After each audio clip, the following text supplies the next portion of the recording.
या थोड़ा सा नार्सिसिस्टिक पर्सनालिटी डिसऑर्डर एक इंसान को है लेकिन पूरा नहीं है, ऐसा कुछ नहीं होता। Either a person has narcissistic personality disorder और द पर्सन डजंट हैव, एक ही चीज होती है, या तो है या नहीं है, दोनों चीजें नहीं होती हैं। तो आज मैं आपको थोड़े से लिस्ट करूंगी डीएसएम के इसमें जो दिए हुए हैं फॉर्मली डायग्नोस्टिक मैनुअल में जो ट्रेट्स दिए हुए हैं नार्सिसिस्टिक पर्सनालिटी डिसऑर्डर की। मैं ये भी बताना चाहती हूँ कि जो नार्सिसिस्टिक पर्सनालिटी डिसऑर्डर है ये मोस्ट ऑफन चाइल्डहुड में शुरू हो जाता है, अर्ली चाइल्डहुड से लेके लेट चाइल्डहुड तक ये सेट हो जाता है। बहुत रेयर है कि अडल्टहुड होने के बाद किसी में डेवलप हो रहा है। ये है उससे रिलेटेड मैंने वीडियो क्यों बनाया था इससे पहले कि सोशियो कल्चरल कंडीशंस की वजह से जो इंसान में डिसफंक्शंस या टॉक्सिसिटी होते हैं वो नहीं बताएंगे हमें अपने आप में कि इस इंसान में नार्सिसिस्टिक पर्सनालिटी डिसऑर्डर है। अब आप समझ रहे हैं कि क्यों बताने की कोशिश की थी, क्योंकि इस डीएसएम में ये रिसर्च जो पिछड़ी थी, ये क्राइटेरिया जो साइकोलॉजिस्ट थे, जो एक्चुअली रिसर्चर्स थे, इंक्लूडिंग लॉट्स ऑफ पीपल जो खुद डील करते थे पैथोलॉजिकल नार्सिसिस से, वेदर एज देयर क्लाइंट्स और वेदर एज विक्टिम्स, ये सबकी समझ से ये जो कंबाइंड ये अंडरस्टैंडिंग थी कि ये क्राइटेरिया जो है ये अधूरे हैं, ये सिर्फ पर्सनालिटी ट्रेट्स बताते हैं बाहर के। ये ट्रेट्स तो किसी और इंसान में भी हो सकते हैं, इनमें से कुछ ट्रेट्स या ज़्यादा ट्रेट्स, और ये जो है ये दूसरी जो कुछ चीज़ें हैं जैसे फॉर एग्जांपल बीपीडी, उसमें भी मिरर होते हैं। तो ये ओवरलैप कंडीशंस भी हो सकती हैं जिससे श्योर नहीं है कि नार्सिसिस्टिक पर्सनालिटी डिसऑर्डर के हैं। और बहुत सारी और तरह की टॉक्सिक कंडीशंस, डिसफंक्शनल जो सिचुएशंस होती हैं, ट्रेट्स होते हैं, उससे भी इनको कंफ्यूज किया जा सकता है बहुत सारे लोगों के द्वारा। सो ऐसी बहुत सारी चीज़ों में ये समझ आया रिसर्च में कि ये अधूरे हैं, ये पूरी ठीक से चीज नहीं बताते हैं। सो इसमें बहुत कुछ मिसिंग है या मिसलीडिंग है। और मैं प्लीज ये विनती भी करूंगी उन लोगों से जो एक्चुअली जानते हैं कि they have lived with a pathological narcissist की अपने अपने कॉन्वर्सेशंस में अपने अपने तरीकों से इस सही समझ को आगे बढ़ाएं, क्योंकि मैं पिछले वीडियो में बता चुकी हूं ये इतना इंपॉर्टेंट क्यों है। It's not just about your story, your pain. Obviously, it's about that, but it's also about educating the whole society, जहाँ पे बहुत लैक है अभी भी इस अवेयरनेस का, डिस्पाइट कि इतनी टॉपिक, इतनी चर्चा हो रही है, लेकिन लैक उस समझ का अभी भी उतना ही ज़्यादा। Keep sharing this information ahead. Subscribe नहीं किया है तो सब्सक्राइब करने का ज़रूर सोचिएगा and press the bell icon so that कोई वीडियो आपका मिस नहीं हो। अगर आप पिछले कुछ सालों से मेरे इस चैनल पर नार्सिसिज्म के टॉपिक को फॉलो करते आए हैं या फिर कहीं भी फॉलो करते आए हैं इस टॉपिक को पूरी अर्नेस्टनेस से, पूरी डिज़ायर से to gain the right knowledge, तो आपको शायद जानकर हैरानी होगी, अगर आपको अभी तक नहीं पता था तो, कि कुछ दशकों पहले तक ये टर्म फॉर्मली रिकग्नाइज्ड भी नहीं था कि अनहेल्दी नार्सिसिज्म भी कुछ चीज़ हो सकती है, लीव अलोन द फैक्ट कि कोई पैथोलॉजी हो सकती है, कोई क्लिनिकल डिसऑर्डर हो सकता है, जिसे आज जैसे हम कहते हैं नार्सिसिस्टिक पर्सनालिटी डिसऑर्डर। डीएसएम, जिसका मैं रेफरेंस दे चुकी हूँ अपने पिछले 1-2 वीडियोस में, जो कि डायग्नोस्टिक मैनुअल है मेंटल डिजीज़ का, जिसमें सभी डिजीज़ के सिम्टम्स, क्राइटेरिया एक्सेट्रा बहुत डिटेल में मैंशन होते हैं। ये रेफरेंस पॉइंट होता है सभी क्लिनिकल साइकोलॉजिस्ट का, थेरेपिस्ट का। उसमें भी ये नार्सिसिस्टिक पर्सनालिटी डिसऑर्डर है, मेंशन्ड है, अब मेंशन्ड है, उसका क्लियर हिस्सा है, लेकिन ये एंट्री भी अगर आप रिसर्च करेंगे आप पाएंगे काफ़ी लेट हुई थी। अगर मैं आपको थोड़ा सा समराइज करके बताऊं, और हम जानते हैं कि लास्ट सेंचुरी में भी बहुत रिसर्च होती रही है इस टॉपिक पे, लेकिन नार्सिसिज्म को अपने आप में, जैसे कि मैंने कुछ वीडियोस में, पिछले कुछ वीडियोस में इस सीरीज के तहत वॉर अगेंस्ट नार्सिसिज्म 2.0 में समझाने की कोशिश की है कि नार्सिसिस्टिक ट्रेट्स होना या कोई एवरेज टॉक्सिक ट्रेट्स होना या कोई डिसफंक्शनल ट्रेट्स होना, चाहे वो टॉक्सिक नहीं भी लग रहे हो, वो बहुत डिफरेंट होता है फ्रॉम नार्सिसिस्टिक पर्सनैलिटी डिसऑर्डर।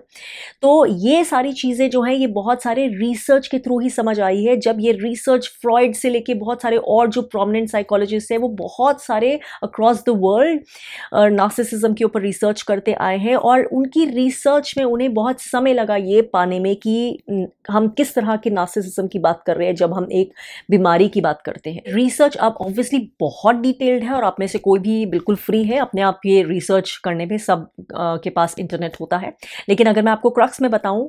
तो बेसिकली जो नार्सिसिज्म है उसको बहुत समय तक कुछ एक अनहेल्दी कंडीशन नहीं समझा जाता था, बल्कि ऐसे समझा जाता था कि नार्सिसिज्म होना, या जिसको हेल्दी नार्सिसिज्म बोलते थे, वो तो एक इंसान का इनहेरेंट हिस्सा है, वो तो एक नॉर्मल सी कंडीशन है, वही तो चीज़ है जिससे इंसान अपनी इंडिविजुअल पर्सनैलिटी में आता है। तो अब मैं आपको यहाँ पर थोड़ा सा डिफरेंस समझाऊंगी।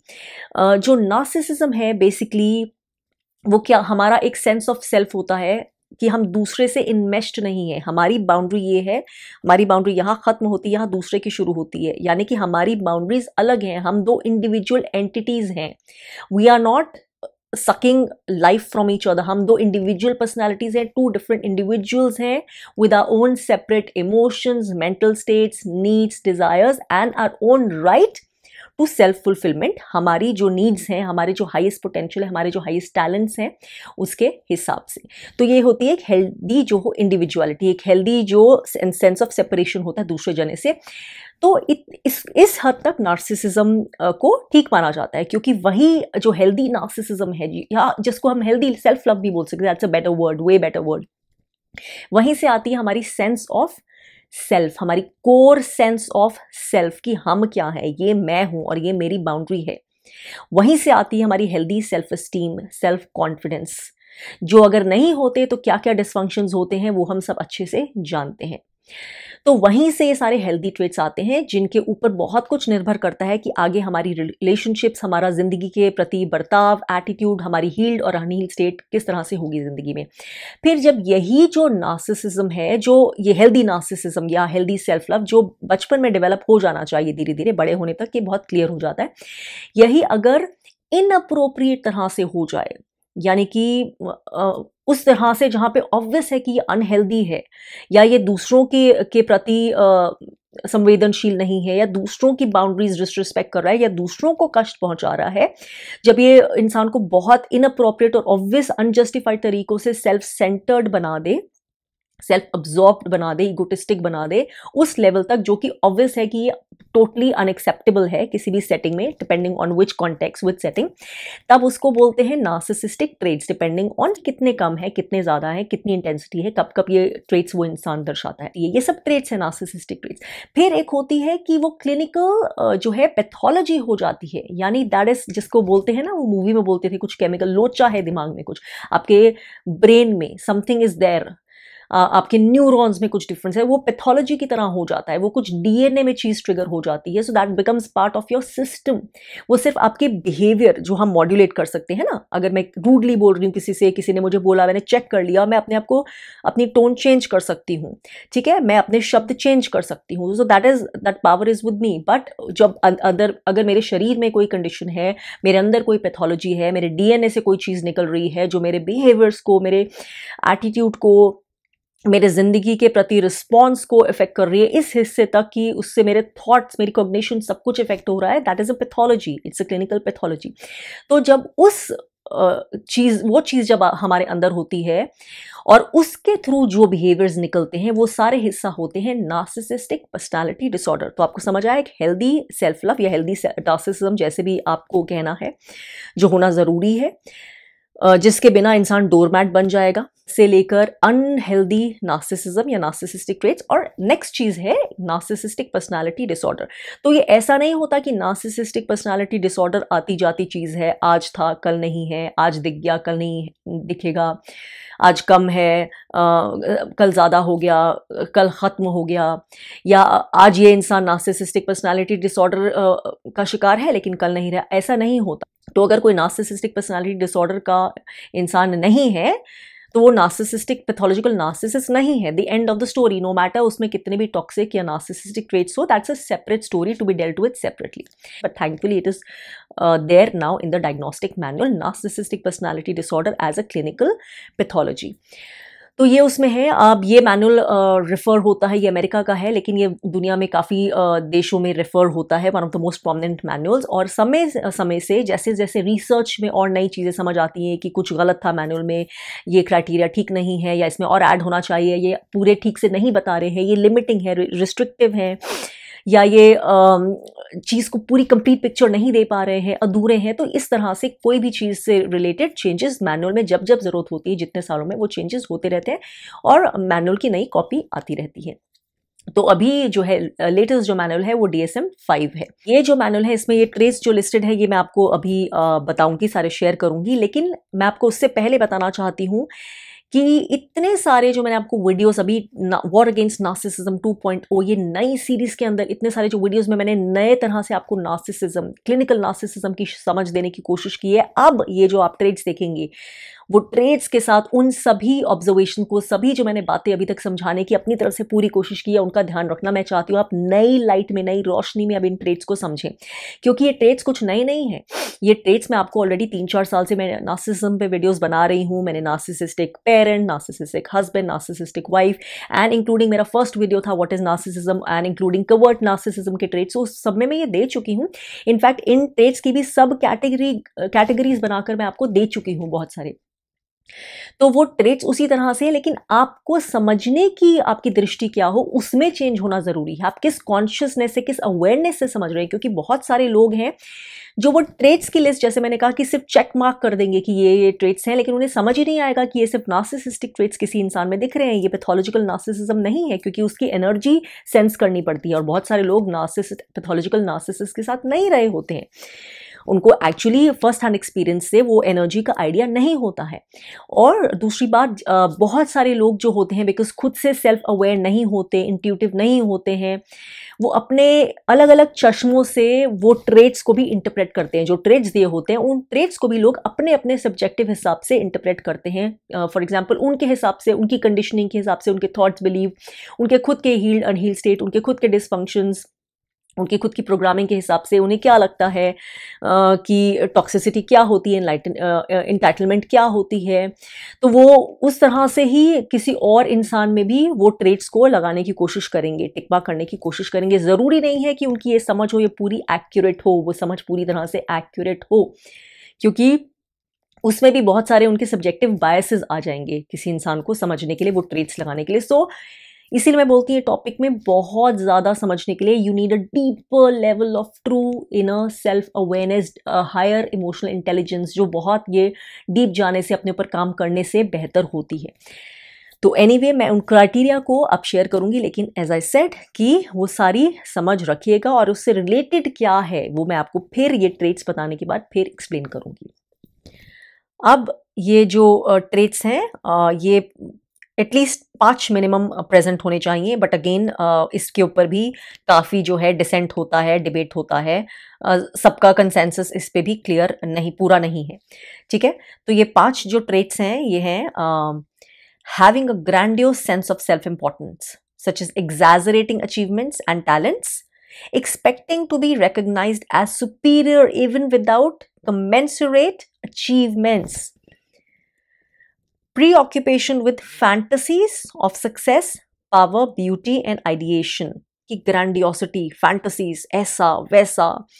जो होते हैं ना, डिसप्रोपोर्शनेट चीज़ें, अपने बारे में ख्वाब इस तरह के, अपने बारे में बातें इस तरह की, जो रियलिटी नहीं, एक थोड़ा सा डिल्यूजनल लगे कि ऐसा करूँगा, वैसा होगा, ऐसा है वैसा है, यानी कि जो आपको फंटास्टिकल तरह से जो है आपके ड्रीम्स हैं, जो लगता है कि बहुत ही ज़्यादा एब्सर्ड हैं, रिडिकुलस लेवल पे हैं, और लेकिन आपकी जो अचीवमेंट्स हैं, जो आपके टैलेंट्स दिखते हैं, जो आपके गुण दिखते हैं, जो आपके एट्रीब्यूट्स दिखते हैं, क्वालिटीज़ दिखती हैं, वो उनसे मैच खाते हुए नहीं दिखते हैं, जितनी आप बड़ी बड़ी बातें करते हैं, जिस तरह की आपकी फैंटेसीज हैं। एक्चुअल जो काबिलियत है, टैलेंट्स हैं, बिहेवियर्स हैं, कैपेसिटीज़ हैं, या जिनका प्रूफ मिल सकता है उसके बिहेवियर में, उस जो भी काम करता है उसमें उससे मैच भी नहीं करती हैं वो उस तरह की अब्सर्ड ग्रैंडियोसिटीज, जो उनको जानने वाला क्लियरली समझ सकता है, थोड़े टाइम उनको फॉलो करने वाला समझ कि ये इनके एक्चुअल जो गुण हैं, एक्चुअल जो इनकी कैपेसिटी है, वहाँ इससे और इसके ग्रैंडियोस फैंटेसीज के बीच में बहुत डिफरेंट है। हो सकता है कोई इंसान को अपनी काबिलियत का पता हो कि मैं ये कर सकता हूँ, मैं I am not meant for this, I am meant for bigger things, लेकिन उसके बोलने का, उसकी कन्विक्शन, उससे जो जुड़े हुए टैलेंट्स, कैपेसिटीज है वो दिखेंगे, वो अलग होंगी। लेकिन एक ग्रैंडियोसिटी जो है, डिल्यूजनल, वो अलग से झलकेगी, specially when you start knowing the person. फिर है belief in being special, and that they can only be understood by or associated with other high status people or institutions। यानी कि हम स्पेशल है और हमें तो कुछ ही लोग समझ सकते हैं, अरे हमारे तो सपने इसलिए पूरे नहीं हुए क्योंकि हमें किसी ने समझा ही नहीं, हमें तो मौका ही नहीं दिया, हम तो बियॉन्ड आवर टाइम्स थे, ये है वो है। लेकिन अगेन उनके टैलेंट्स, उनकी चीज़ें, उनकी बात, उनके गुण, उनकी समझ कुछ भी मैच नहीं करता उन बाकी चीज़ों से, और ये लोग अच्छे से ये वो जानते हैं जो उनके साथ रहते हैं। डिमांडिंग एक्सेसिव एडमिरेशन, ठीक है, ये तो सेल्फ ऑब्वियस है। Then sense of entitlement, again ये छोटी मोटी कोई इंटाइटलमेंट नहीं कि मुझे पता है, this is my right and I deserve it, fair treatment, ठीक है। दिस इज इंटाइटलमेंट कुछ अलग सही, चाहे उस इंटाइटलमेंट के आप लायक हो कि नहीं, आपने कुछ किया है कि नहीं, वो जस्टिफाइड है कि नहीं, बस एक डिल्यूजनल सेंस ऑफ इंटाइटलमेंट कि कोई और वहां नहीं आता, मतलब इट्स लाइक लिटरली। फिर एक्सप्लॉयटेशन बिहेवियर्स, ये हम जानते ही हैं, भिन्न भिन्न तरह से पूरी लाइफ ही वो सप्ताना बाना ही एक्सप्लॉयटेशन के ऊपर बेस्ड है। Multiple kinds of exploitation from, जो हम जानते हैं, gas lighting to narcissistic rage to smear campaigns to love bombing to devaluing etcetera etcetera etcetera. फिर लैक ऑफ एम्पैथी, ये हम समझते हैं, इफेक्टिव एम्पैथी नाम की एक चीज़ होती है कि दूसरों के अच्छे बुरा क्या उनके साथ हो रहा है, वो खुश हैं या वो उदास है, तो उससे बाकी एक जेन्युइन, एक एवरेज जने को भी इफेक्ट होता है, चाहे वो उसको नहीं भी जानता हो, उसका भी मूड वैसे ही इफेक्ट होता है, वो भी हैप्पीनेस फील करता है या पेन या सैडनेस फील करता है, उसको इफेक्टिव एम्पैथी बोलते हैं। This is different from the empathy जो एम्पैथ्स की होती है, वो अलग होती है। तो ये इफेक्टिव एम्पैथी जनरली हर एवरेज इंसान में होती है। तो ये एम्पैथी भी जो नार्सिसिस्ट है उसमें नहीं होती है, वो सिर्फ उसका शो करता है लेकिन एक्चुअली फील नहीं करता। फिर है एनवी टूवर्ड्स अदर्स, दूसरों की तरफ जलन रखना बहुत ज्यादा, और belief that others are envious of them, उनको जेन्युइनली ये बिलीफ होता है कि दूसरे उनसे जलते हैं, चिढ़ते हैं, उनको नीचा दिखाने की या करने की कोशिश करते हैं, जो उनके पास ऐसी चीजें हैं, उनके लुक्स या उनके टैलेंट्स या उनका पैसा या उनके एट्रीब्यूट्स या उनकी पर्सनालिटी या उनकी बोलचाल, कुछ भी, कि दूसरे लोग मुझसे जलते हैं बस। सो अगेन ऑब्वियसली अगर ये डिल्यूजनल नहीं है तो क्या है? And arrogant haughty behaviours and attitudes, so हर तरह से excessive arrogance haughty behaviours and attitudes, और ये हम जानते हैं जैसे बहुत बहुत बार ये छुपे रहते हैं। For example in case of covert narcissist, unless वो मास्क गिर रहा है, आप इतने लंबे समय उनके साथ रहे हैं कि वो मास्क गिर गया और आपने सच की वो झलक ले ली है, और ऑब्वियसली जो उनके साथ रहते हैं वो तो बिल्कुल अनजाने नहीं है उनके एक्चुअल ये वाली arrogant, exploitative, mean, spiteful, haughty, self centred, utterly destructive self centred side से अक्रॉस उन ऑल इंटरेक्शंस नजर आते हैं, कम या ज्यादा ये, लेकिन इनका हिस्सा ही है उनकी पर्सनालिटी का, उनके सारे सोशल इमोशनल इंटरेक्शंस जो भी हैं। और अगेन ये वही भांप पाएगा जो उनके साथ अच्छे से रहता है, जिसको पता है,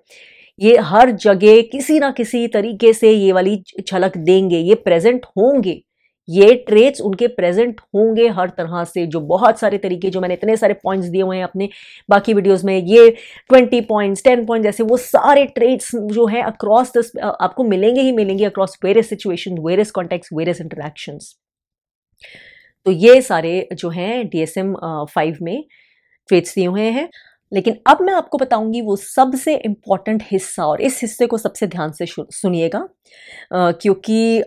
ये इसके बिना आप वो ट्रिक्स भी ठीक से समझ नहीं पाएंगे। तो ये डिस्क्लेमर है सबसे बड़ा, ये DSM में जो दिया गया है, जो पहले नहीं था लेकिन रिसेंट DSM में है। जैसे कि मैंने कहा, रिसर्च और नई आती जाती है,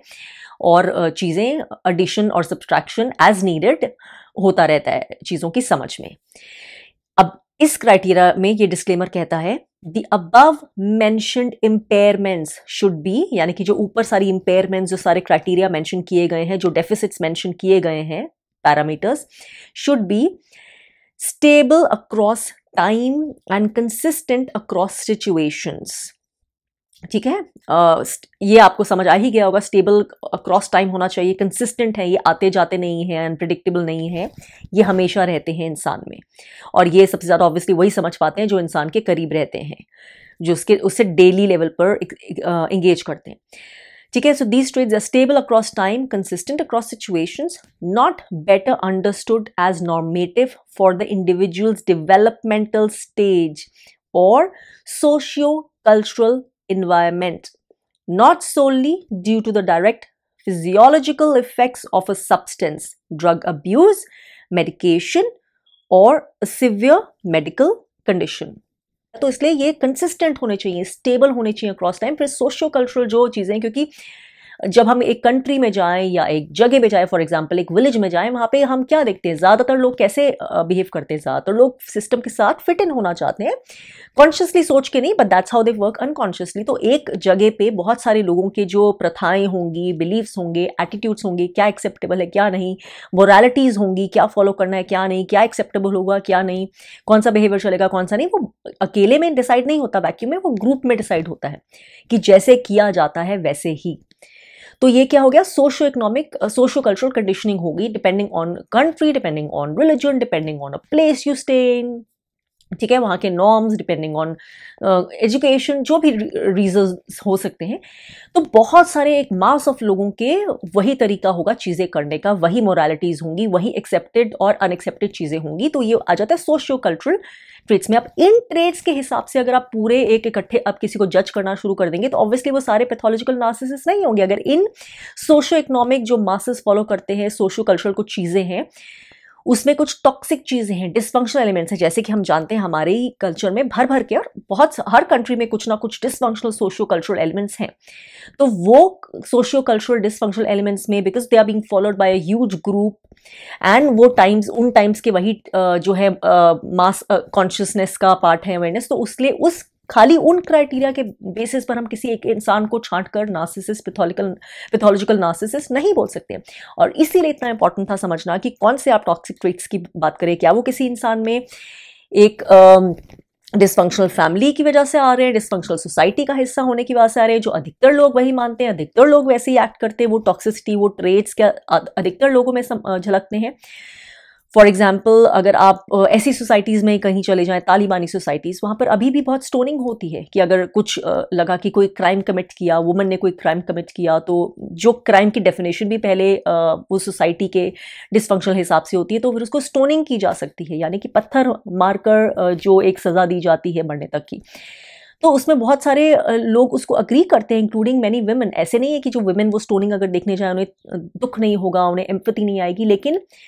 उसमें से बहुत सारी वुमेन बिलीव करेगी कि अगर ऐसा किया है तो अब कुछ नहीं हो सकता, ये तो सोसाइटी की, ये तो होना ही है, because you broke the morality, ये तो होना ही है, ठीक है। तो अभी हम किसी और सोसाइटी में एकदम चले जाएं जहाँ पे ये बिल्कुल ही इम्पॉसिबल है, ये एक्सेप्टेंस ही नहीं है, वहाँ पे विल बी शॉक कि ये किस तरह की हरकतें हैं, ये कैसा एनिमलिस्टिक बिहेवियर है, हम एक्सेप्ट भी नहीं कर पाएंगे। लेकिन अगर वहाँ पर ऐसे नहीं है, वहाँ पे जो ठीक भी लोग होंगे अपने आप में, जिनको वैसे ही दर्द होता होगा, वैसे ही सोचते होंगे, शायद वैसे ही अच्छे होंगे, लेकिन उनमें ये वाले ट्रेट्स जो हैं एक्सेप्टेड, ये चीज़ें एक्सेप्टेड होंगी कि ऐसे ही पनिशमेंट होती, यही होगा। वैसे हम कुछ साल पहले अगर चले जाएं अपने राजाओं महाराजाओं के टाइम में चले जाएं, वहाँ पे बहुत सारी ऐसी प्रथाएं होती होंगी जो तब के टाइम के हिसाब से as part of the respect, honour, loyalty वो फॉलो होती थी, लेकिन इस टाइम पे वो चीज़ें फॉलो नहीं होंगी। लेकिन उस समय बहुत सारे लोग उनको सही मानते थे, इवन राइट थिंकिंग पीपल उनको सही मानते थे, उनको अपने जीने का एक हिस्सा मानते थे कि उनको एडहेयर करना ही है, फॉलो करना ही है, उनको सीक्रेट मानना ही है। सो अभी हम उन चीज़ों को अगर देखेंगे, हम बोलेंगे कि oh my god, these are devilish people, how can they agree to these things, ये इंसान ऐसी चीज़ की बात कर रहा है, obviously this there something wrong. तो वो अलग से छाट के हम नहीं कर सकते। अगर वो एक नॉर्म है, उस नॉर्म के अंदर सारे कोई टॉक्सिक प्रथाएं, टॉक्सिक बिहेवियर या टॉक्सिक एटीट्यूड्स, टॉक्सिक बिलीव्स को छाट नहीं पा रहे हैं, तो वो हमें ध्यान रखना होगा कि वो ट्रेट सिर्फ हम पकड़ के किसी को नहीं बोल दें कि नार्सिसिस्टिक पर्सनालिटी डिसऑर्डर। और वैसे ही जैसे कि इसमें दूसरा बताया गया है डेवलपमेंटल स्टेज की, जैसे कि मैंने पिछली बार भी एग्जाम्पल दिया था, पिछली से पिछली बार, कि अगर कोई बच्चा है छोटा सा, उससे हम एक्सपेक्ट करेंगे narcissistic behaviour, I me my self, मुझे खाना चाहिए, मेरी चीज़ है, मुझे नहीं शेयर करना। सो डेवलपमेंटल हिसाब के एज के हिसाब से हम बोलेंगे, उस बच्चे को हम पैथोलॉजिकल नार्सिसिस्ट नहीं बोल देंगे। सो एक सर्टेन बिहेवियर जो हम एक्सेप्ट कर रहे हैं, वो बिहेवियर किससे हम एक्सपेक्ट कर रहे हैं, ये भी देखना जरूरी है, कहाँ किस कॉन्टेक्स्ट में वो बिहेवियर हो रहा है। या फिर मैं जैसे बोलूँगी कोई बहुत ट्रॉमाटाइज है, सिवियर कोई ट्रॉमा से निकला है, पीटीएसडी से है उसमें और उसका बिहेवियर हमें चेंज लग रहा है, some very extremely toxic traits, लेकिन क्या वो उसके पीटीएसडी की वजह से आ रहे हैं, कुछ ऐसा इंसिडेंट हुआ था, may be a war victim, ठीक है, तो इस तरह की कोई भी ऐसा चैलेंजिंग चीज़ उसने देख ली, वॉयलेंस देख ली, शॉक हो गया, तो इस तरह की चीज़ें अगर है, उसके वहाँ से उसको टॉक्सिक ट्रेट्स हो गए हैं, बिकॉज वो प्रोसेस नहीं हो रहा, अंदर बहुत सारा ट्रॉमा भरा है। तो हमें ये चीज़ों का ध्यान रखना बहुत ज़रूरी है। जब हम ये चीज़ें सारी क्लियरली समझ पाते हैं, अलग हटा पाते हैं, और फिर हमें इंडिविजुअल्स में फिर भी वो ट्रेट्स दिख रहे हैं जो हमें समझ आ रहा है कि नहीं, ये इन चीज़ों से भी अलग हैं, ये अपने आप में हम उन्हें समझने लगते हैं, क्राइटेरिया मैच करने लगते हैं, उनकी एनर्जी फील करने लगते हैं, परसिस्टेंट दिखते हैं ओवर टाइम, तब हम बोल सकते हैं, ठीक से अगर समझ मिल जाए और हम श्योर है, तब कुछ हम इस नतीजे तक पहुंच सकते हैं कि नहीं, in this case this is narcissistic personality disorder, यानी कि पैथोलॉजिकल नार्सिसिज्म। तो देखिए आप समझ रहे हैं कि कितना ये आसान काम नहीं है और कितनी रिस्पॉन्सिबिलिटी का काम है, क्योंकि ट्रेट्स को चेकलिस्ट चेक तो कोई भी कर सकता है। फॉर इंस्टेंस अभी सपोज मैं अपनी हेल्दी बाउंड्रीज एम्ब्रेस करती हूँ कि ये मेरी बाउंड्री है, ये तुम्हारी बाउंड्री है, I will not accept this condition और I will not accept this behaviour. अब हो सकता है कि कुछ लोग हैं या सपोज कुछ वुमेन है जो जिन्हें लगे कि नहीं मुझे समझे कि मैं एंटाइटल बिहेवियर करती हूँ, मेरा बाउंड्रीज लगाना